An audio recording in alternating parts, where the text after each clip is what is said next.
Hey up everyone, how's it going? And in today's video we're going to dive into a bit of a review of my current keyboard, which is the Corsair K63 10 keyless.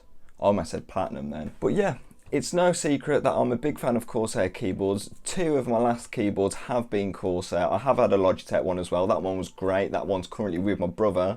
Main problem being is the blue switches. I don't like blue switches anymore, but the keyboard itself was totally fine. So yeah, I'm back to the K63 10 keyless and it's beautiful. I like it. I really love the key switches. Genuine Cherry MX red switches. Beautiful. And yeah, I'd still be on the K95 Platinum if I didn't ruin it.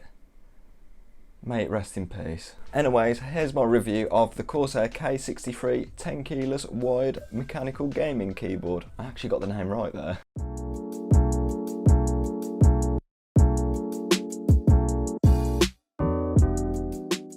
In terms of build quality, the K63 is beautiful. It's still made out of plastic, but it is really high quality plastic and there's no deck flex at all. It's really sturdy. It also features a 10 keyless design where the numpad on the side is not there, saving space on your keyboard.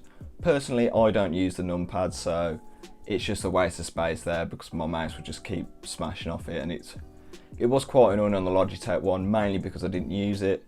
So if you use the numpad a lot, probably avoid this keyboard. For you lovers of RGB, this keyboard is not for you, unless if you like red lighting only, because this keyboard only features red lighting with effects in the IQ software.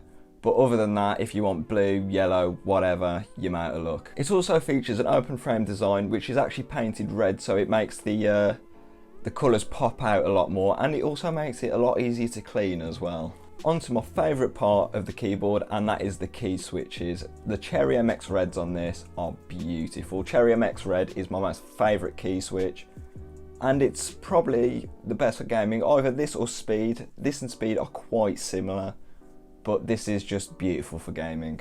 If you're streaming and you just want a quiet keyboard, this one will do you pretty nicely, especially if you put O-rings to make it even quieter. It will sound just fine. Here's a quick typing test with no O-rings on.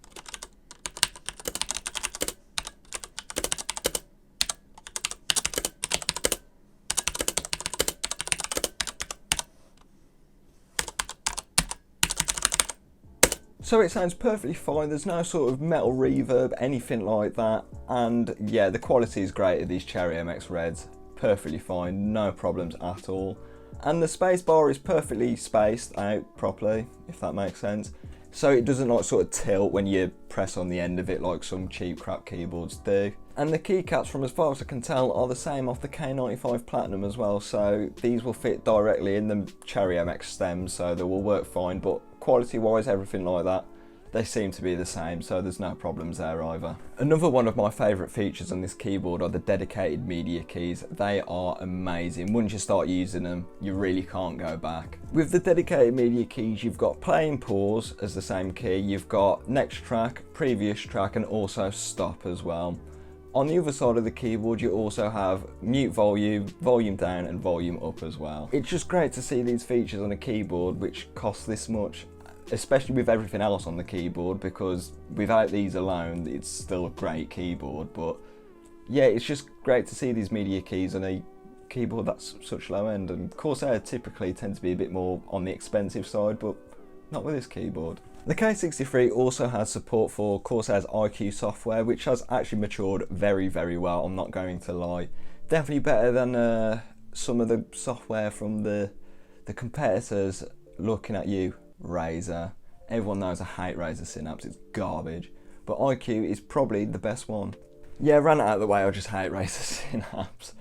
But yeah, you can't change the colour as this is not an RGB keyboard, but you can change the lighting effect. So at the minute I've got a wave effect on. It looks alright. I'm not really looking at the keyboard, to be honest, because I'm looking at my monitor where you should be looking. But yeah, I'm ranting again, aren't I?